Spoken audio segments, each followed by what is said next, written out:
ඉතින් කොහොමද යාළුවනේ? අද අපි ඔයගොල්ලොත් එක්ක කතා කරන්න හදන්නේ ඕස්ට්‍රේලියාවේ මාසික ජීවන වියදම කොයි වගේද කියලා දලා අදහසක් ගන්න පුළුවන් ඉතාම වටින වීඩියෝ එකක්. ඉතින් අපි එහෙනම් වීඩියෝ එක පටන් ගමු.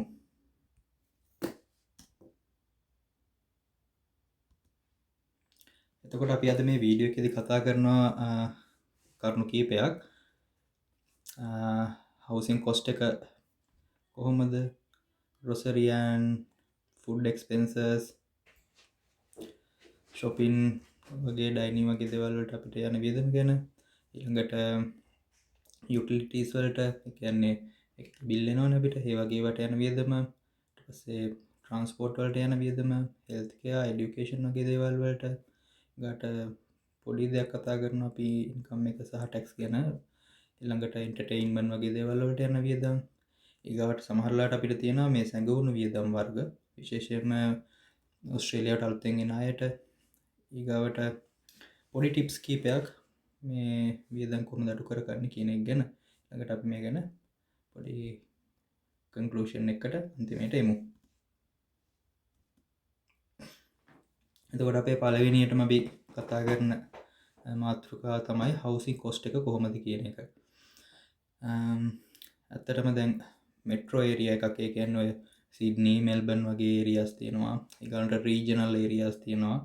දැන් ඔය මෙල්බර්න් වගේ ප්‍රධාන නගරෙන් එළියට ගිහුවහම තියෙන තව නගර තියෙනවා. ඒවට කියන රීජනල් කියලා. ඊගොල්ලන්ට රූරල් කියලා තියෙනවා. දැන් මම ඔයාලට කියලා තියෙනවා ටස්මේනියා කියන්නේ ටස්මේනියා වැටෙන සම්පූර්ණයෙන්ම රීජනල් වලින් පල්ලෙහාට. රීජනල් ඇන්ඩ් රූරල් කියන ඒරියා ලෙවල් එකට තමයි වැටෙන්නේ. දැන් වික්ටෝරියා වල වුණත් මෙල්බර්න් කියන නගරේ මෙට්‍රෝ වුණාට ඒකේ එළියේ තියෙනවා රීජනල් සිටිස්. ඊට වඩා තව ඈතට යනකොට රූරල් ටවුන්ස් තියෙනවා. ඒ කියන්නේ ග්‍රාමීය නගර තියෙනවා. ඉතින් දැන් මේ ටස්මේනියා දැන් අපි ජීවත් වෙන ප්‍රදේශය නම් ඇත්තටම මේ මෙතන මේ තියෙන වගේ මේ විදිහේ ගෙවල් නම් දැකලා නැහැ මම. මේ වගේවත් දැකලා නැහැ. දැන් මෙන්න මේ ලක්ෂරි වගේ තියෙන ඒවා නම් ඔය ඒවා මෙහෙත් තියෙනවා. ඒවා ප්‍රධාන නගරවලත් තියෙනවා. මේ මෙතන නම් මේ දාලා තියෙන එක ගැන වැඩි හිතන්න එපා. අපි දැන් වියදම් කතා කරොත් ඇත්තටම ඔය මෙට්‍රෝ සිටිස් වල ගොඩක් ගණන් වැඩි. අපිට ඔය හවුසින් ගැන වෙනම වීඩියෝ එකකින්ම කතා කරලා ඔකට හොයලා බලන්න පුළුවන් හරියටම යන ගණන් විස්තර ගැන. ඒකට රීජනල් ඇන්ඩ් රූරල් කතා කරොත් මට ඒ ගැන කියන්න පුළුවන්. මම මේ දෙකේම දැන් ජීවත් වෙච්ච නිසා. දැන් ලොන්සෙස්ටන් සිටි එක කියන්නේ රීජනල් සිටි එකක්. ඉතින් ලොන්සෙස්ටන් සිටි එකේදී මට ගෙවල් කුලිය වශයෙන් ඒ කාලේ ගෙවන්න උනේ $450යි සතියට, සහ ඒක මාසෙන් මාසෙට ගෙවන්න තිබ්බේ. එතකොට 1800යි මාසෙකට ගෙවන්න උනේ. එතකොට ගිය අවුරුද්දේ මුල් කාලේ මම මෙහෙට එනකොට, දැන් මේ වෙනකොට නම් ලොන්සෙස්ටන් වල ඒ සිටි එකේම නෙවෙයි, සිටි එකේ තියෙන සබර්බ්ස් වල මම කියන්නේ, සිටි එකේ ඒ ගණන්ම වගේ තමයි යන්නේ. දැන් මේ වෙනකොට සාමාන්‍යයෙන් $500ක් වගේ වෙනවා සතියක රෙන්ට් එක. එතකොට සාමාන්‍යයෙන් මාසික $2000ක් විතර වගේ වෙනවා. හැබැයි දැන් මේ මම දැන් ජීවත් වෙන්නේ මේ රූරල් ටවුන් එක. එහෙම රූරල් ටවුන් එකක් වුණා කියලා මෙහෙ එහෙම ලොකුවට හවුස් වල කොස්ට් එකේ අඩුවක් නැහැ. දැන් ඇත්තට මම මේ ජීවත් වෙන ගෙදරට සතියට 550ක් ගෙවනවා. එතකොට සති 4න් 4ට ගෙවන්න ඕනේ. එතකොට සති 4න් 4ට $2200 ගානේ මෙහෙ ගෙවන්න ඕනේ. එතකොට දැන් මේ තව දෙයක් තමයි මේ වීක්ලි සහ මන්ත්ලි රෙන්ට් කියන එක. දැන් මම කලින් කිව්වේ මාසෙකට ගෙවන ගමන්. එතකොට ජනවාරි මාසෙට නම් 1800 නම් ජනවාරි මාසෙටම 1800. පෙබරවාරි මාසෙටම ඒ ගාන. ඒ කියන්නේ ඒ මන්ත්ලි රෙන්ට් එක මන්ත්ලි නම්. හැබැයි විශේෂයෙන්ම ඔයගොල්ලෝ රියල් එස්ටේට් ඒජන්ට්ලා හරහා නිවසක් කුලියට ගන්නකොට, රෙන්ට් කරනකොට, ඒගොල්ලෝ ගොඩක් ඔයගොල්ලන්ට මේක දෙන්නේ වීක්ලි පදනම මත. ඒ කියන්නේ සති 4න් 4ට ඔයා ගෙවන්න. සති 2න් 2ට ගෙවන්නත් පුළුවන්, නැත්නම් සති 4න් 4ට ගෙවන්නත් පුළුවන්. දැන් මාසෙන් මාසෙට ගෙවුවොත් අවුරුද්දට මාස 12යි ගෙවන්න වෙන්නේ. හැබැයි සති 4න් 4ට ගෙවනකොට ඇත්තටම පේමන්ට්ස් 13ක් කරන්න වෙනවා අවුරුද්දට. එතකොට එක මාසයක් වැඩිපුර ගෙවන්න වෙනවා මේ වීක්ලි එකේ. එතකොට දැන් මං ඉන්න තැනත් එහෙම තමයි. එකට කරන්න දෙයක් නැහැ. ඒක තමයි මේ ක්‍රමේ. මේ සහ ඒක තමයි සේෆ් ක්‍රමේ. ඒ කියන්නේ රියල් එස්ටේට් ඒජන්ට් කෙනෙක් කරහා ගන්න එක. දැන් එහෙම නැතුව ගන්න එකේ මහා ගැටලු ඇති වෙන්න පුළුවන්. එක එක ඒ ලෑන්ඩ් ලෝඩ්ස්ලත් එක්ක අපිට ඩීල් කරන්න වෙන නිසා. එතකොට අවුරුද්දටම යන වියදම් බැලුවාම එක මාසක වියදම් වැඩි වෙනවා මේ වීක්ලි බේසිස් එක මත ගෙවන්න ගත්තාම. ඊළඟට තව දෙයක් තියෙනවා සේෆ්ටි ඩිපොසිට් කියලා. මේක සාමාන්‍යයෙන් ගයක් ඔයගොල්ලෝ මුලින්ම කුලියට ගන්නකොට ඩිපොසිට් එකක් තියන්න ඕනේ. ඒක සාමාන්‍යයෙන් ටස්මේනියාවේ නම් රජයේ ආයතනයක තමයි ඒක ඩිපොසිට් කරන්න තියෙන්නේ. ඔන්ලයින් කරන්න ඕනේ. ඒක සාමාන්‍යයෙන් සති 2ක හෝ සති 4ක කුලිය. ඊට වඩා වැඩිපුර ගන්න බෑ ඩිපොසිට් එක. ඒක ඔයාගේ ටෙනන්සි එක ඉවර වෙනකොට මේකේ මුකුත් ඩැමේජ් අනම්මනම් මොනවත් නැත්නම් ඒ ඩිපොසිට් එක ආපහු ඔයාට රිටර්න් කරනවා. මේ තියෙන දැන් මේ මගේ පෙබරවාරි මාසයේ මම කියවපු එකේ ඉන්වොයිස් එක ඒගොල්ලන්ට පේනවා. මේක සති 4ට මේ තියෙනවා. පෙබරවාරි 19 ඉඳන් මාර්තු 18 වෙනකම් ඒ සති 4ට ගෙවපු ගාන 2200යි කියලා.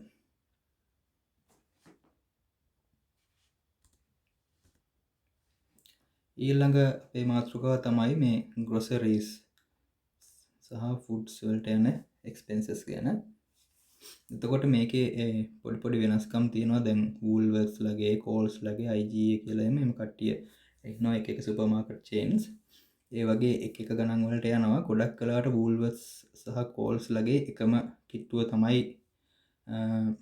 යන්නේ. ලොකු වෙනසක් මම නම් දැකලා නැහැ. IGA කියන එක දැන් මේ ටස්මේනියාවේ ඔය තුනම තියෙනවා. IGA කියන එක එන සාමාන්‍යයෙන් ගණන් ටිකක් වැඩි.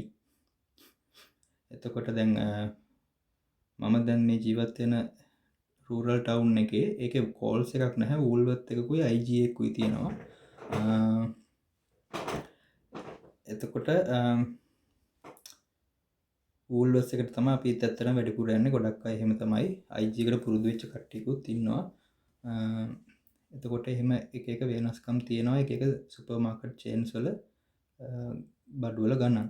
ඊගාට මේ Aldi කියලා සුපර් මාකට් චේන් එකක් තියෙනවා. මම දන්නේ නැහැ මේක හොබාට් වල තියෙනවද කියලා. සාමාන්‍ය මේන්ලෑන්ඩ් එකේ මේක තියෙනවා. ඒගොල්ලන්ගේ ගොඩක් බඩු 15%ක් 20ක් විතර ප්‍රමාණයක චීප් කියලා තමයි කියන්නේ. ඒක මම හරියටම මගේ එක්ස්පීරියන්ස් එකක් නෙවෙයි. ඊළඟට දැන් අර මං කිව්වා වගේ දැන් මේ රූරල් ඒරියාස් වලට එනකොට සමහරලාට වූල්වර්ත් එකක් විතරක් තියෙන්න පුළුවන්. කෝල්ස් එකක් විතරක් තියෙන්න පුළුවන්. නැත්නම් IG එකක් විතරක් තියෙන්න පුළුවන්. දැන් මම මේ ඉන්න ඒරියා එකේ වූල්වර්ත් එක්කුයි IG එක්කුයි දෙකක්ම තියෙනවා. මේක ටිකක් ලොකු රූරල් ටවුන් එකක්. අතරම මේ අපි මෙතන ඉන්න තැන ගලාගෙන යන ගඟ තියෙනවානේ. ගඟෙන් එහා පැත්තේ කෑල්ලේ කියන්නේ බටහිර පැත්තේ තව රූරල් ටවුන් එකක් තියෙනවා. ඒක ටිකක් පොඩි මීට වඩා. එහෙ තියෙන්නේ IGA එකක් විතරයි. ඒකට ඔප්ෂන්ස් අඩු වෙනවා. කීය වුණත් ගන්න වෙනවා. එහෙම කීය වුණත් ගන්න වෙනවා කියලා ලංකාවේ සිල්ලර කඩවල වගේ බඩු වල ගන්න ගොඩාක් වැඩි කරන්නේ නැහැ. ඒ සුපර් මාකට් චේන් එකේ යන ගණන් වලටම තමයි තියෙන්නේ.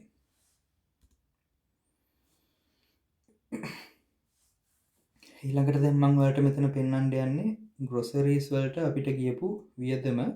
මම දැන් මේ මාස දෙකකම කැල්කියුලේට් කරලා බැලුවා. මේ පහුගිය පෙබරවාරි කියන්නේ ඉවර වෙච්ච පෙබරවාරි වලයි ඊට කලින් ජනවාරි වලයි. එතකොට පෙබරවාරි මාසෙදී මේ වූල්වර්ත් එකකින් අපි මෙතන බඩු අරන් තියෙනවා. වූල්වර්ත් එක නෙවෙයි ලොන්සෙස්ටන් හාවර්ස් මාකට් එකෙන්ට මං ගිහින් ඔය සමහර එළවලු වර්ග එහෙම තියෙනවා. මේ පලා වර්ග එහෙම කංකුම් වගේ ඒවා ලංකාවේ තියෙන සමහර ඒවා මේ හාවර්ස් මාකට් එකේ තියෙනවා. ඊට අමතරව ඇත්තට මෙතන තව ගියා මේ අර ඉන්දියන් ස්පයිස් ෂොප් එකක් තියෙනවා. එකකින් හාල් වර්ග එහෙම මම ගන්නවා. තව ලංකාවෙන් එන එක තෙවලුත් ඒ කඩේ තියෙනවා. එතකොට අපිට පෙබරවාරි මාසේ ගියපු වියදම මම මේ ඔක්කොම ටික එකතු කරලා බැලුවාම ඩොලර් 851ක් ගිහිල්ලා තියෙනවා සම්පූර්ණ පෙබරවාරි මාසය ඇතුළත. එතකොට මම ජනවාරි මාසෙත් මේක ගණන් හදලා බැලුවා. එතකොට 714ක් ගිහිල්ලා තියෙනවා. එතකොට ඔයගලන්ට හිතා ගන්න පුළුවන් මේ ග්‍රොසරිස් වලට යන වියදම් කොයි වගේද කියලා. ඊට අමතරව මේ මෙතන මම මේ පල්ලෙහා පෙන්වන්නේ මේ other shopping expenses. ඒ කියන්නේ මේ Kmart එකේ Bunnings එකකින් එහෙම සමහර දේවල් අරන් තියෙනවා. ඔය අපිට shoes, සෙරෙප්පු, සමහර ඇඳුම් පැළඳුම්, පොඩි පොඩි appliances වගේ දේවල් ගන්න පුළුවන් Kmart එකෙන්. Bunning එකෙන් අපිට hardware බඩු වගේ දේවල් තියෙනවා. ඒකෙත් ගොඩාක් varieties තියෙනවා එතනත්. ඒ වගේ දේවල් අරන් තියෙනවා. එතකොට එතන ඇත්තටම පෙබරවාරි මාසෙදී අපිට 372ක් ගිහිලා තියෙනවා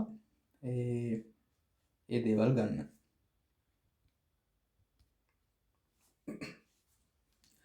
ඊළඟට අපි කතා කරමු මේ utilities සහ අනිකුත් ඒ කියන්නේ utilities වලට අදාළ bills සම්බන්ධයෙන්. එතකොට ප්‍රධාන වශයෙන් අපිට විදුලි බිල එනවා, ගෑස් බිල, වතුර බිල ඔය ටික එන්න පුළුවන්. එතකොට මම මෙච්චර කල් ජීවත් වෙච්ච මේ ගෙවල් වල ගෑස් තිබුණ නැහැ. ඒ වුණාට මම දන්නවා ලොන්සෙස්ටන් වල සමහර ගෙවල් වලට ගෑස් තියෙනවා. එතකොට ඒගොල්ලන්ට ගෑස් වලට වියදමක් වෙනම එනවා. ඒක ගැන මම හරියටම දන්නේ නැහැ ගෑස් වලට කීයක් යනවද කියලා. නමුත් වතුර සම්බන්ධයෙන් ගත්තාම වතුර මං කලින් හිටපු තැන මට වතුර බිල් ගෙවන්න වුණා. එතකොට මේ නීතියට අනුව වේරියබල් charge එක විතරයි ගෙවන්න ඕනේ සාමාන්‍යයෙන් ටෙනන්ට් කෙනෙක්. ඉන්නේ යුනිට් එක නම්. ඉන්නේ හවුස් එක නම් මං හිතන්නේ ෆික්ස් එකක් ගෙවන්න වෙනවා. කොහොම හරි දැන් මම ඉන්න තැන මට වතුර බිල සම්පූර්ණයෙන්ම ගෙවන්න අවශ්‍ය නැහැ. එතකොට සාමාන්‍ය වතුර බිල එන්නේ මාස 3කට ඩොලර් 200කට කිට් වෙන්න වගේ තමයි අපිට ගෙවන්න වෙන්නේ. ඔය දෙකම එකතු වෙලත් ෆික්ස් එකයි වේරියබල් එකයි දෙකම එකතු වෙලත් ඩොලර් 200කට කිට් වෙන ගාණක් ඔය 200 250ක් අතර වගේ ගාණක් තමයි මාස 3කට වතුර බිල එන්නේ. දැන් ඉලෙක්ට්‍රිසිටි බිල් එක ඒක මට ඉස්සර හිටපු තැන ආවේ මාස 3න් 3ට. දැන් මම ඒක ගෙවන්නේ මාසෙන් මාසෙට. එතකොට මේ තියෙන්නේ පෙබරවාරි මාසේට ආපු බිල් එක මට 161යි ආවේ ඩොලර්ස්. එතකොට මම මේ ගැන ගොල්ලන්ට තව ඉස්සරහදී තව ටිකක් මේ බිල්ස් ගැන කියන්නම්, ඉලෙක්ට්‍රිසිටි ගැන කියන්නම්. ඊළඟට අපි යමු ඉන්ටර්නෙට් සහ ටෙලිෆෝන් කොස්ට් සම්බන්ධයෙන්. මේක ඇත්තටම මේ ගොඩක් වෙනස් වෙන්න පුළුවන් ගොල්ලන්ගේ පාවිච්චිය අනුව. දැන් මට එන බිල් එක තමයි මම මෙතන මේ ඔයගොල්ලන්ට දාලා තියෙන මේ ගෙවන්න ඕන ගාණ. මම මාසෙකට ඩොලර් 277ක් ගෙවනවා. ඒ ගෙවන්නේ මම අරගත්ත Samsung Galaxy S25 Ultra phone එකක්. එතකොට මේ ෆෝන් එක ගත්තේ ගෙවන්න. එතකොට මාසෙකට ගාණක් ඒකට ගෙවනවා මම. අවුරුදු 3කින් ගෙවන්න ගත්තේ. එතකොට ඒකට ගාණක් ගෙවනවා මම. ඊළඟට අපි තව ෆෝන් එකක් ගත්තා Google Pixel ෆෝන් එක. 10 Pro Max එකක්. ඒ highest end එක තමයි ඒක. එතකොට ඒකටත් ගාණක් එකතු වෙලා තියෙනවා. ඊළඟට මොබයිල් කනෙක්ෂන්ස් දෙකක් තියෙනවා ඔය ෆෝන් දෙකට.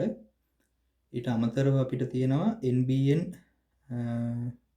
ෆයිබර් කනෙක්ෂන් එකක් ඉන්ටර්නෙට් වලට. ඒකයි high speed NBN කනෙක්ෂන් එකක් තියෙන්නේ. 500 megabytes per second download speed එකක් තියෙන, 45 upload speed එකක් තියෙන ඉන්ටර්නෙට් කනෙක්ෂන් එකක්. එතකොට මේ ඔක්කොටම මාසෙට එන ගාණ තමයි ඔය 277 කියන්නේ. එතකොට දැන් මේ high speed internet connections වගේ දේවල් ඔයගොල්ලෝ මෙහෙට එනකොට ආපු ගමන්ම ගන්න අවශ්‍ය නැහැ. මාත් මේ දැන් ළඟදී තමයි මේක ගත්තේ. මාස කිහිපයක් වෙන්න අරගෙන අපිට අර තියෙන මොබයිල් කනෙක්ෂන්ස් වලිනුත් ඉන්ටර්නෙට් එකට ඇක්සස් කරන්න පුළුවන්. අත්‍යවශ්‍යම නැහැ මේවා ගන්න එක.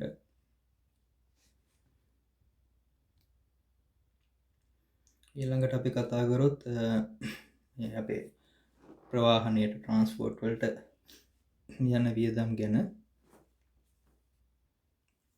ඔයගොල්ලෝ වාහනයක් ගෙවන්න ගන්නවා නම් එතකොට අර මාසෙකට ගාණක් එන්න පුළුවන්. ඒක ඉතින් ගන්න වාහනේ අනුව වාහනේ මිල අනුව ඔයාට සතියකට හරි මාසෙකට හරි ගෙවන්න තියෙන ගාණ වෙනස් වෙනවා. දැන් ඉස්සෙල්ලම මේ වගේ රටකට එනවා නම් හොඳම වැඩේ තමයි එකපාර සල්ලි දීලා ඒ වාහනේ ගන්න එක. ඊළඟට දැන් ඔය පාකින් එක්ස්පෙන්සස් කිව්වොත් මෙහෙ ඔය ගොඩක් තැන්වල පාක් කරනවා නම් පාකින් වලට ගෙවන්න ඕනේ. සාමාන්‍යයෙන් පැයකට ඩොලර් 3ක් විතර වගේ ගෙවන්න වෙනවා. දවසම නවත්තලා තියෙන තැන් කියන්නේ පැය 10කට වඩා නවත්තලා තියෙනවා නම් ඩොලර් 10ක් 12ක් වගේ ගෙවන්න වෙනවා. ඔය විශේෂයෙන්ම සිටි එකේ. දැන් මේ රූරල් ටවුන් වල නම් එහෙම පාකින් වලට ගෙවන්න කියලා නැහැ. පාකින් ස්පේසස් ඕන තරම් තියෙනවා. ගෙවන්න අවශ්‍ය නැහැ. ඊළඟට ඔයාගේ කාර් එකට ගත්ත කාර් එකට ඉන්ෂුරන්ස් එකක් දාගන්න ඕනි. දැන් මට තියෙන RACT කියන ඉන්ෂුරන්ස් එක. ඒකේ අර හොඳම එක තමයි දාන්න තියෙන්නේ. රෝඩ් සයිඩ් ඇසිස්ටන්ස් උත් එක්ක. එතකොට ඒකට මාසෙකට මම ඩොලර් 121ක් ගෙවනවා. ඊළඟට වාහනේ රෙජිස්ට්‍රේෂන් එක තියාගන්න ඕනේ, රෙජෝ එක. ඒකට මාස 6කට 320යි, අවුරුද්දට නම් 600 ගාණක් එකපාර ගෙවන්න ඕනේ. මම මාස 6කට ගෙවලා තියෙන්නේ. ඒක නොවැම්බර් වල මං හිතන්නේ ගෙව්වේ. තව මාස කිහිපයක් තියෙනවා. ඊළඟට දැන් ඔය මට පෙබරවාරි මාසේ ගියපු ෆුවල් ප්‍රයිස් එක, ෆුවල් කොස්ට් එක පෙට්‍රල් වලට ඩොලර් 120ක් විතර ගිහින් තියෙනවා. ඒක ඇත්තටම ගොඩක් වෙනස් වෙනවා. දැන් ඔයාගේ ජීවත් වෙන තැන ඉඳන් ගොඩක් දුර නම් වැඩ කරන්නේ මීට වඩා වැඩි මුදලක් ඔයාලට යනවා. ඒ වගේම ට්‍රැවල් කරන්න තියෙන දුර, ඒ හැම දෙයක් අනුවම ඒක වෙනස් වෙනවා. ඊළඟට දැන් වාහනේ හොද ගන්නවා නම් සල්ලි ගෙවන තැනකට ගිහිල්ලා මෙහෙ එහෙම තැන් තමයි තියෙන්නේ.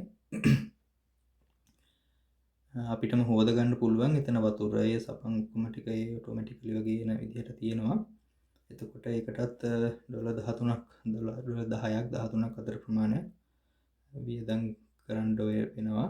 ඒක ඉතින් මාසෙකට සැරයක්, මාස දෙකකට සැරයක් හරි එහෙම කරන්න පුළුවන්.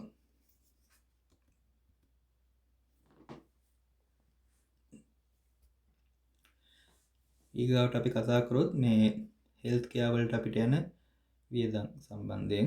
දැන් මෙහෙට ගොඩක් අලුතෙන් එන අයට මෙඩිකෙයා නැහැ. ඒ කියන්නේ රජයෙන් සපයන වෛද්‍ය රක්ෂණාභරණය නැහැ. එතකොට අපි ගන්න ඕනේ ප්‍රයිවට් හෙල්ත් කවර් එකක් ගන්න ඕනේ මෙහෙට එන්න.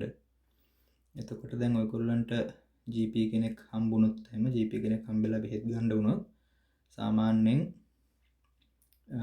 එතන මික්ස් බිලින් එකක් නම් ඔයාට ඩොලර් 40 ගාණක් ඔයාගේ ඒක වෙනස් වෙනවා ඇත්තටම. නිකන් නෝමල් කන්සල්ට් එකක් කරා කියන්නකෝ විනාඩි 10ක 15ක විතර.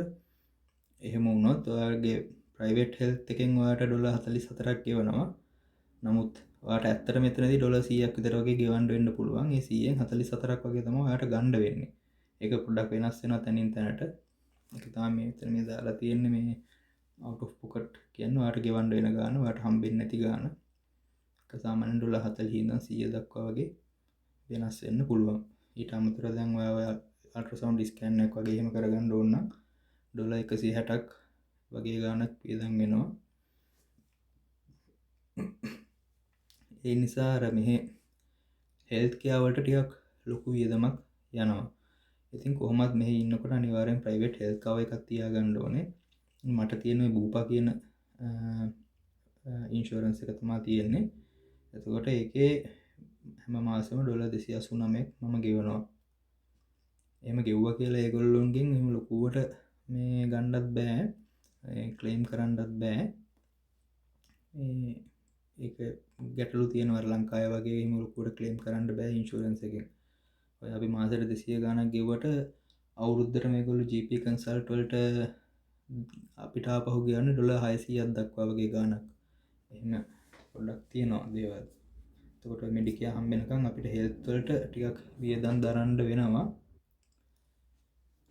ඒක නිසා ලෙඩ වෙන්නේ නැතුව ඉන්න තමයි තියෙන්නේ. ඊගාට දැන් ඔය ලංකාවෙන් හරි පිට රටකින් මෙහෙට අලුතෙන් එන කෙනෙක්ට වැදගත් වෙන දෙයක් තමයි මේ චයිල්ඩ් කෙයාර් සහ ඩේ කෙයාර් වලට ළමයි දාන්න වෙනවා ජොබ් එක කරන්න යනකොට. ඒක එතකොට ඒ එක චයිල්ඩ් කෙයාර් වල එක ෆීස් තමයි තියෙන්නේ. මම මේ සේවාවන් පාවිච්චි කරලා නැහැ. ඒ හින්දා මට මේ ගැන ලොකුවට අයිඩියා එකක් නැහැ කීයක් ඇයිද කියලා. අහලා දැනගෙන තියෙන විදිහට සාමාන්‍යයෙන් සතියකට $160ක් විතර වගේ ගෙවන්න වෙනවා කියලා කියනවා. ඊළඟට අපි බැලුවොත් පාසල් සම්බන්ධයෙන් එතකොට ඔයගොල්ලන්ගේ වීසා එක අනුව මේ පාසල් වලට ගෙවන්න තියෙන ප්‍රමාණයන් වෙනස් වෙනවා. දැන් ස්ටුඩන්ට් වීසා වගේ එනවනම් ඔයගොල්ලෝ මොන පාසලකට ළමයා දැම්මත් ටියුෂන් ෆී එක ගෙවන්න වෙනවා. එතකොට සාමාන්‍යයෙන් පබ්ලික් සහ ප්‍රයිවට් තියෙනවා. පබ්ලික් කියන්නේ රජයේ පාසල් වලට ගෙවන්න වෙනවා නම් ඒ ගෙවන්න වෙන ගන්න සාමාන්‍යයෙන් මෙහි තියෙන ප්‍රයිවට් ස්කෝල වලට වඩා ඒ ටියුෂන් ෆී එක වැඩි. එතකොට සාමාන්‍යයෙන් ඕස්ට්‍රේලියන් ඩොලර් 5000ත් 20000ත් අතර ඔය විදිහට අවුරුද්දට වගේ ගාණක් එක ළමයෙක් වෙනුවෙන් වියදම් කරන්න වෙනවා අධ්‍යාපනය උදෙසා. හැබැයි සමහර වීසා වලට සහ PR වලට තියෙන අයට පබ්ලික් ස්කෝල වලට ළමයා ඇතුළත් කරන්න පුළුවන්. ටියුෂන් ෆී එක ගෙවන්න අවශ්‍ය නැහැ. එතකොට මේකත් අර තමන් යන පාසල අනුව වෙනස් වෙනවා. දැන් මගේ අපේ පුතත් යන්නේ ප්‍රයිවට් ස්කූල් එකට. ඒවට එක එක විදියට ෆී ස්ට්‍රක්චර්ස් තියෙනවා. අර කිව්වා වගේ එකක් ගොඩක් වේරියබල්, highly variable.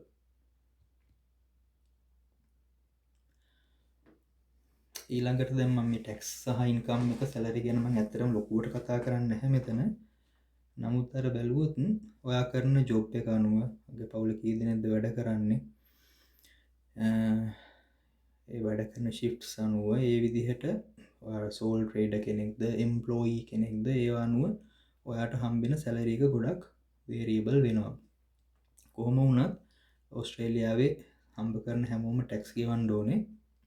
එතකොට දැන් ඔය පිට රටින් ඕස්ට්‍රේලියාවට ඇවිල්ලා ඉන්න අයට තියෙන එක බ්‍රැකට් එකක් $18,000ට අඩුයි නම් ඇනුවල් ඉන්කම් එක ටැක්ස් ගෙවන්න ඕනේ නැහැ කියලා. ඉතින් ඒ ලෙවල් එකේ ඉන්නවා නම් මයිග්‍රන්ට් කෙනෙක් එයාගේ වීසා එක පවා කැන්සල් වෙලා යන්න වෙන්න පුළුවන්. මේ මොකද හම්බ කරන අය තමයි මේ රටට ඕනේ. ඒ නිසා එහෙම ගැටලුවක් තියෙනවා. ඒකට සාමාන්‍යයෙන් දැන් මේ මෙතන පොඩි උදාහරණයක් දාලා තියෙනවා.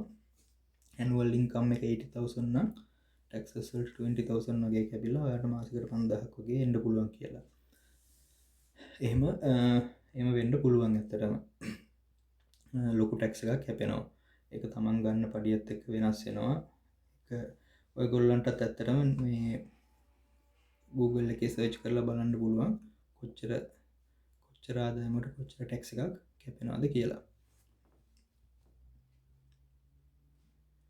ඊළඟට බැලුවොත් එන්ටර්ටේන්මන්ට් වලට සතියන්තයේ විවේක කාලේ විනෝදයෙන් ඉන්න ගත කරන ඒවල් වලට එක විදිහේ වියදම් යනවා.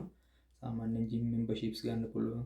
දැන් ජිම් මෙම්බර්ෂිප් එක ගැන කතා කරොත් ඔය ප්‍රයිවට් ගන්නවා නම් මම දන්න තරමින් $80ක් විතර වෙනවා මම හිතන්නේ සතියට.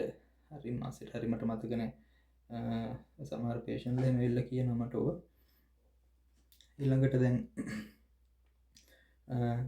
රජයේ රස්සාවක් කරනවා නම් ඒගොල්ලන්ට ජිම් මෙම්බර්ෂිප් එක ගන්න පුළුවන්. ෆැමිලි එකටම $25ක් හරි 30ක් හරි මාසයකට ගෙවලා ඕන තියෙන ජිම් චේන් එකක්ම තියෙන ඒවට කිව්වට යන්න පුළුවන්. ඊළඟට ඔයගොල්ලන්ගේ අනිත් දේවල් වලට අවුට්ඩෝර් ඇක්ටිවිටීස් වලට හයිකින් යන්න, ට්‍රිප් යන්න, යෝගා කරනවා නම් ඒවට, ස්විමින් කරන්න, ඒ හැම දෙයකටම කොස්ට් එකක් තියෙනවා. ඊළඟට නිකන් කොෆි එකක් බොන්න ගියත් එළියට මොනාර කන්න ගියත් ඒවට පොඩි කොස්ට් එකක් තියෙනවා. දැන් මේ සාමාන්‍යයෙන් කොෆි එකක් ගන්නවා නම් අඩුම පටන් ගන්න $5 විතර තමයි පිටින් කොෆි එකක් බොනවා නම්. එතකොට සාමාන්‍යයෙන් දැන් ඔය මට ගියපු වියදම් මම නිකන් දාලා තියෙනවා. සාමාන්‍යයෙන් ඒක වෙනස් වෙනවා. $40 ඉඳන් $100 $200 වගේ ඒ ගණන් වලට යන්න පුළුවන් මේවට වියදම් කරන ප්‍රමාණයන් එක්ක. ඊළඟට තවත් වැදගත් දෙයක් තමයි සැඟවුණු වියදම්.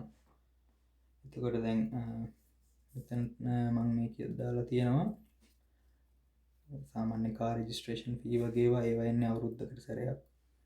ඊළඟට සමහරලාට ඉන්ෂුරන්ස් තියෙන්න පුළුවන්. දැන් අපිට තියෙන ඉන්ෂුරන්ස් එක ගත්තොත් දැන් මෙඩිකල් ඉන්ෂුරන්ස් එකට අමතරව මම ගෙවන්න ඕනේ මෙන්න මේ මෙන්න මේ මෙඩිකල් ඉන්ඩෙම්නිටි ඉන්ෂුරන්ස් කියලා එකක් ගෙවන්න ඕනේ. ඒක අවුරුද්දකට සැරයක් ගෙවන්න ඕන එකක්. එතකොට ඊට අමතරව ඔයගොල්ලන්ගේ වීසා සම්බන්ධයෙන් වෙන මෙම්බර්ෂිප් සම්බන්ධයෙන් ඒක ලොකු ෆී රේන්ජ් එකක් තියෙන්න පුළුවන්. ඒවා රිනීවල් කරන්න ඕන නම්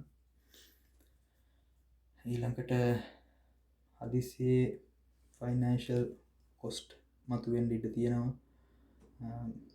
රස්සාව කරන තැන ප්‍රශ්නයක් කළා වෙන රස්සාවක් හොයාගන්න වුණොත් අර ඒ වගේ දේවල් තියෙනවා.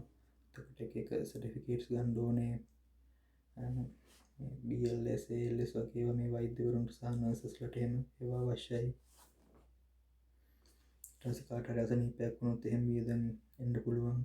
දැන් ඒතකොට මට තියෙන වියදම් වගේ ගත්තොත් විශේෂයෙන් මේවා තමයි RACGP කියන Royal Australian College of General Practitioners. එතකොට ඒකේ membership එක ගන්න ඕනේ අවුරුද්දක් පාසා. ඊළඟට මම fellowship pathway එකේ ඉන්නේ. එතකොට ඒකට මම වෙනම fees ගෙවන්න ඕනේ. ඒකට වෛද්‍යවරයෙක් වශයෙන් ලියාපදිංචි වෙලා ඉන්න අප්ලයිකට අවුරුද්දෙන් අවුරුද්දට ගාණක් ගෙවන්න තියෙනවා.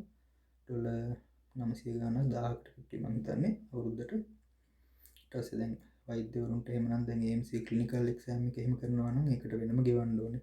ඒවට preparation වලට courses කරනවා නම් ඒකට වෙනම ගෙවන්න වෙනවා. ඒ වගේ දේවල් තියෙනවා. මේ තියෙන්නේ මේ fellowship exam එකට මම මේ සාමාන්‍යයෙන් මට මාසෙකට මෙන්න මේ වගේ ගාණක් 1625ක් ගන්න ඕනේ මාසෙකට. ඒ වුණාට හැම මාස 6කදීම පළවෙනි මාසෙදී $3500ක් ගෙවන්න වෙනවා. මේක අවුරුදු දෙකක ප්‍රෝග්‍රෑම් එකක්. එතකොට ඉස්සල්ලාම 3500 ඊට පස්සේ 1625 ගන්න එහෙම ඒ මාස 6 වෙනකම් ඒ විදිහට ගෙවන්න තියෙනවා. ඊගාට මේ තියෙන අර RACGP membership fee එක වෙනම fee එකක්. ඒක 632ක් ගෙවන්න ඕනේ අවුරුද්දට. එතකොට මේ කිව්වේ මාසෙට ගෙවන්න තියෙන ඒවා. මේක 3500 ආවේ අවුරුද්දට දෙපාරයි. මේක හැම මාසෙම වගේ එනවා. 3500 ගෙවන්න ඕන මාසෙදී 1600 ගාන ගෙවන්න දෙන්නේ නැහැ. ඒ වගේ සංගවිච්ච වියදනුත් තියෙනවා. ඉතින් දැන් අපි මේ යන වියදම් ගැන පොඩි අයිඩියා එකක් ගන්න කියලා මම හිතනවා ඔයගොල්ලෝ. එතකොට මට ඔයගොල්ලන්ට දෙන්න තියෙන පොඩි ටිප්ස් ටිකක් මම කියන්නම්. මේ වියදම් අඩු කර ගැනීම සම්බන්ධයෙන්. එතකොට ඔයා වැඩ කරන ප්‍රදේශයේම ජීවත් වෙනවා නම් ඒක හුඟක් ලේසි වෙනවා. මොකද ට්‍රාන්ස්පෝර්ට් වියදම අඩු වෙනවා. ඒ වගේම වගේ වෙලාව ඉතුරු වෙනවා. මෙන්ටැලිටි එකට හොඳයි. නමුත් සමහර කට්ටිය සිටිස් වලට කිට්ටුව ජීවත් වෙනවා. නමුත් ජොබ් එක කරන්න කිලෝමීටර් 50 60 80 100 ඔහම ලොකු දුරක් ට්‍රැවල් කරන්න වෙනවා. එතකොට ඒක ගොඩක් ස්ට්‍රෙස්ෆුල්. ඒ වගේම ට්‍රැවලින් කොස්ට් එක ගොඩක් වැඩි වෙනවා. ඊළඟට දැන් තව දෙයක් තමයි අපි දැන් ওই සිටිස් වල කිට්ටුව ජීවත් වෙනකොට අපිට මොන හරි ගන්න හිතුණා අපි ටක් ගාලා යනවා. අපේ ළඟ ඒ shopping කරන්න තියෙන amenities තියෙන නිසා අපි ටක් ගාලා ගිහිල්ලා දේවල් අරන් එනවා. එතකොට අර අපිට අවශ්‍ය දෙයට අමතරව දේවලුත් ගන්නවා. දැන් අපිට සිටි එකෙන් දුර ජීවත් වෙනකොට අපිට එච්චර යන්න ඉක්මනට යන්න බැරි නිසා අපි සති දෙකකට සැරයක් මාසෙකට සැරයක් වගේ තමයි සිටි එකට ගිහිල්ලා එන්නේ. එතකොට අර පොඩ්ඩක් යන වියදම ටිකක් අඩු වෙන ගතියක් තියෙනවා. ඊළඟට ඒ වූල්වර්ස් ලගේ කෝල්ස් ලගේ එහෙම ලොකුවට මේ ඔෆර්ස් දාලා තියෙනවා. එතකොට අර ඉස්සෙල්ලාම එන කාලේ නම් මම කියන්නේ මේ ඔෆර්ස් තියෙනවන් බලලා ගන්න කියලා 150ක් අඩු කරලා යනවා. 170ක් අඩු කරලා තියෙනවා සමහර දේවල්. 125ක් අඩු කරලා තියෙනවා. අර ඒ වගේ බලලා ගණන් අඩුම ඒවායෙන් අරගත්තා නම් මුලින්ම කාලේ බඩු ගන්නකොට මේ කොස්ට් එක ගොඩක් අඩු කරගන්න පුළුවන්. දැන් ඔය මට තේරිච්ච දෙයක් තමයි දැන් ඔය ගිය අවුරුද්දේ අපි ආපු කාලයට සාපේක්ෂව මේ වෙනකොට ඉන්ෆ්ලේෂන් එක ටිකක් වැඩි වෙලා තියෙනවා. මේ යන වියදම වැඩි ඇත්තටම. මෙච්චර වියදම් උන්නේ ආපු මුල් කාලේ. ඊළඟට ඉලෙක්ට්‍රිසිටි වෝටර් මේවා පාවිච්චි කරනකොට ටිකක් බුද්ධිමත්ව පාවිච්චි කරොත් ඒකත් ඔයගොල්ලන්ට වාසියක් වෙනවා. දැන් ඔය ඉලෙක්ට්‍රිසිටි වලට තියෙනවා peak hours and off peak hours කියලා. off peak hours වල පුළුවන් තරම් විදුලිය පාවිච්චි කරලා පීක් අවර්ස් වලදී පාවිච්චි නොකරම ඉන්න පුළුවන් නම් ඒක ගොඩක් හොඳයි. ඇත්තටම අර විදුලිය කියන එක මේ තමන් ඉන්න ප්‍රදේශය අනුව වෙනස් වෙනවා සහ සීසන් එක අනුවත් වෙනස් වෙනවා. දැන් සමයකේ ටස්මේනියාවේ බොහොම අර සෞම්‍ය කාලගුණයක් තියෙන්නේ AC දාන්නවත් හීට් එක දාන්නවත් අවශ්‍ය වෙන්නේ නැති තරම්. එතකොට විදුලි භාවිතය ටිකක් අඩුයි. අර ඒක වෙන්න ඕනේ මගෙත් අර 161ක් ඇවිල්ලා තිබ්බේ ගිය මාසෙට. නමුත් දැන් ඔය වින්ටර් කාලෙට එහෙම මෙහෙ සීතල වෙනවා කෙලින්ම බිඳුවට ඍණ 1ට ඍණ 2ට විතර අඩු වෙනවා. අර එහෙම කාලවලට අපිට හීට් එක පාවිච්චි කරන්න වෙනවා. හොට් වෝටර්ත් වැඩිපුර පාවිච්චි කරන්න වෙනවා. එතකොට ඉලෙක්ට්‍රිසිටි කොස්ට් එක ගොඩක් වැඩි වෙනවා. ඒ වගේම දැන් ඔය වෙස්ටර්න් ඕස්ට්‍රේලියා නොදර්න් ටෙරිටරි වගේ ගොඩාක් රස්නේ තියෙන ප්‍රදේශවල ඉන්නකොට ඔයගොල්ලන්ට ගොඩක් AC එක පාවිච්චි කරන්න වෙනවා. එතකොට ඉලෙක්ට්‍රිසිටි වල කොස්ට් එක ඊට වඩා ගොඩක් වැඩි වෙන්න පුළුවන්. ඊළඟට වැදගත් දෙයක් තමයි ගොල්ලන්ට අනිත් අය ගොඩාක් දේවල් කියයි මෙහෙ ආපුවාම ඒගොල්ලන්ට ඒක ගොඩාක් බුද්ධිමත් විදිහට ඒ දේවල් තමන්ගේ ඇතුළට ගන්න. මොකද දැන් අපි මෙහෙට එනකොට කිව්වා ඔයාලගේ බේසික් දේවල් ටික හදාගන්න ඔයගොල්ලෝගේ ඉන්ටර්නෙට් කනෙක්ෂන් එක ගන්න. මේ සමහර බඩු අනම්මනම් ගන්න ගියාම Kmart එකකින් අරන් වැඩක් නැහැ. හාවි නෝමන් එකෙන් ගන්න ඕනම කියනවා. ඒක තමන් ආපු ගමන් අතේ තියෙන ඔක්කොම වියදම් කරගන්න එක නෙවෙයිනේ කරන්න ඕනේ. මේ රටකට ඇවිල්ලා මොන රස්තාවට આવත් හැමෝම එන්නේ පොඩි අවිනිශ්චිතභාවයක් ඇතුව තමයි එන්නේ. එහෙම ඇවිල්ලා අතේ තියෙන ඔක්කොම සතියෙන් ඉවර කරගන්න අවශ්‍ය නැහැ. ගොඩාක් බඩු ගෙදර දොරට අවශ්‍ය ගොඩක් බඩු ගන්න ඉතා අඩුවට ගන්න පුළුවන් ඔය Kmart එකෙන් එහෙම. සහ ඒ වගේත් ඔය ක්ලියරන්ස් දාලා තියෙනවා. ටාගට් කියලා තියෙනවා. Kmart එකේම ඒ වගේ බ්‍රාන්ච් එකක් තමයි ටාගට් එක. ඒ වගේ ඔය ක්ලියරන්ස් එහෙම දාලා ගොඩාක් අඩුවට තියෙනවා දේවල්. ඒවයෙන් බලලා තමන්ට අවශ්‍ය දේවල් ගන්නවා නම් හොඳයි. ඔය අලුතෙන් එන අය තමන්ගේ අතේ ගොඩක් සල්ලි තියෙනවා නම් වියදම් කරන්න පුළුවන් නම් එහෙම වියදම් කරලා ප්‍රශ්නයක් නැහැ. මම මේ කියන්නේ ජෙනරල් අයිඩියා එකක්. කොහොමද මෙහෙ ඇවිල්ලා ගේම් ගහගන්නේ කියන එක. එතකොට අර වගේ දේවල් ටාගට් කරලා ගිහිල්ලා ගත්තාම ඔයාට යන වියදම අඩුයි. තමන්ගේ වැඩේ කරනවා. තමන් මෙහෙ ටිකක් සෙටල් වෙලා හොඳ ඉන්කම් එකක් එන කාලයක් යනකම් ඒක කරගන්න පුළුවන්. ඊළඟට තව දෙයක් තමයි එක්ස්පෙන්සස් ටික ට්‍රැක් කරගන්න එක. ඇප්ස් වලත් ඒක බලන්න පුළුවන්. මෙහෙ අර තියෙන බැංකින් ඇප් එකේ එහෙම ඒකේ එක්ස්පෙන්සස් ටික බලන්න පුළුවන්. ඒක පොඩ්ඩක් අර නිතර බලනවා නම් Tamanට තේරෙනවා කොහොමද වියදම් වෙන්නේ කියලා. අනවශ්‍ය වියදම් ටික කපා හැරගෙන ඒ විදිහට කරගෙන යන්න පුළුවන්.